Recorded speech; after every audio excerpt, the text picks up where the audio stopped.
Can you afford to celebrate? That's the question I asked today. It just came to my mind because aside from the fact that people are in distress, we also have another thing that's going on. This month is November and it's Diabetes Awareness Month.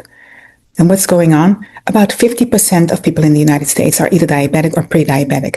And about 75% of people are overweight or are obese. That's a serious problem. And around the holidays, we consume so many carbohydrates. We overconsume, actually, if you ask me. So I wanted to go over some things with you because if you are one of those people who's diabetic or pre-diabetic or concerned about your weight, I would love for you to consider these things. There are ways for you to celebrate without overindulging in processed foods and sugars and things that are high in fat.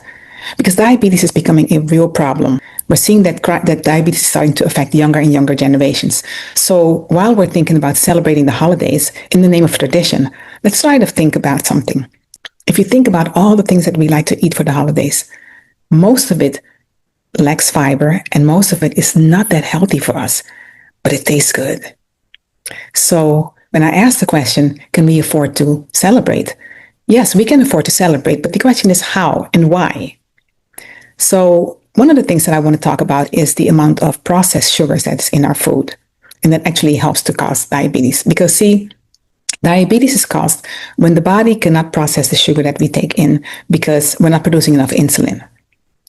So when we eat sugars, when we eat carbohydrates, our brain tells us, there's carbohydrates coming in, and it tells our liver to start producing insulin via the pancreas. But when we have sugar and we have insulin and we have cells where the insulin cannot get into the cell to help us process the sugar, it stays in our bloodstream. So here you've taken in a bunch of sugar. Your body tells you, okay, I'm going to produce some insulin for you to hold the sugar's hand and take your sugar into the bloodstream, into the cells so that it can produce energy. But if you cannot take it into the cells, because the insulin, there's too much insulin, it's so overwhelmed, there's not enough insulin for all that sugar, and it stays into your bloodstream, and that's the problem.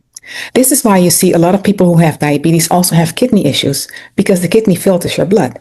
And if your blood has too much sugar in it, you get problems. You get inflammation. Blood sugar also thickens the blood. So you also have circulatory problems, which is why you see a lot of people having things like neuropathy, issues with blood flow. Have you ever heard of people who have diabetes having amputations? A lot of times it seems to almost go hand in hand, unfortunately. But we can avoid all those things. So again, can we afford to celebrate? Yes, we can, but we have to watch what we eat. Thank you for checking us out at the Hibiscus Tea Cafe. Don't forget to follow and like us, and make sure that you share this information with someone else. I am sure there's someone who can use this information. And until next time, enjoy the tea.